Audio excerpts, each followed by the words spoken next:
ugyan pirítani nem lehet. Gyenge a lány igazán, csak ugyan férhez adni nem lehet.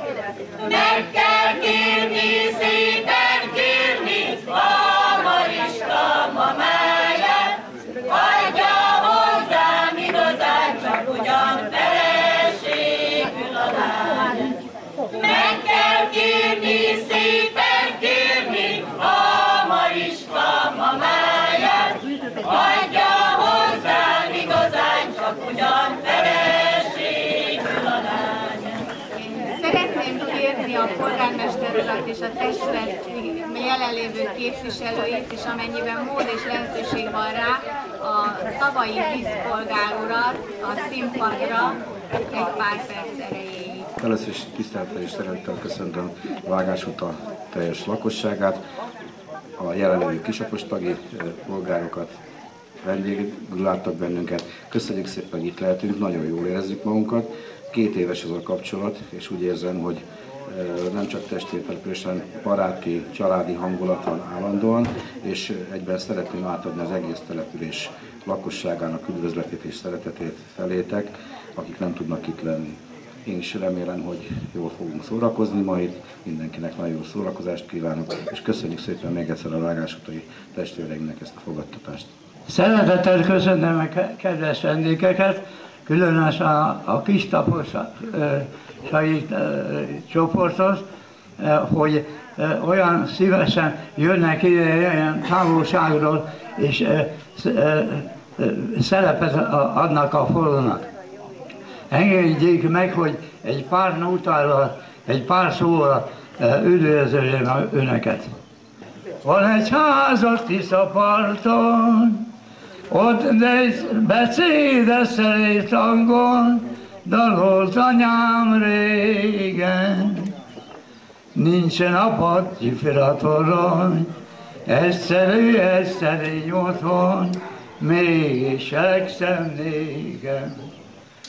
Ott nevelt az édesanyám, átringatott sok éjszakán, ha került az álom. Szíve legszebb vágyna, ott termett a boldogságra, gyermekkorom boldog idejében. Szép volt, bravo!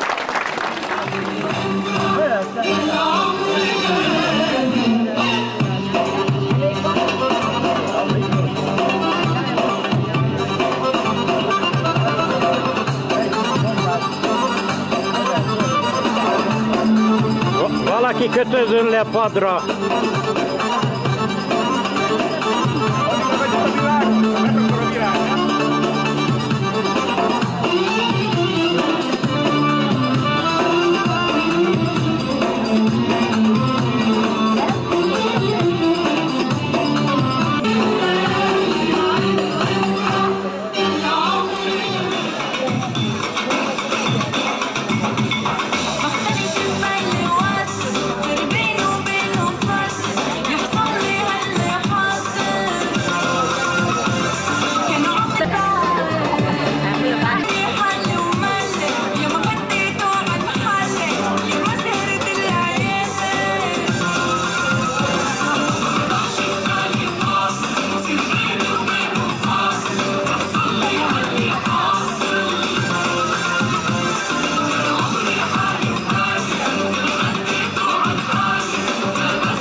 Hagyományőrző cigány együttes következik, fogadják őket sok szeretettel.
Thank you.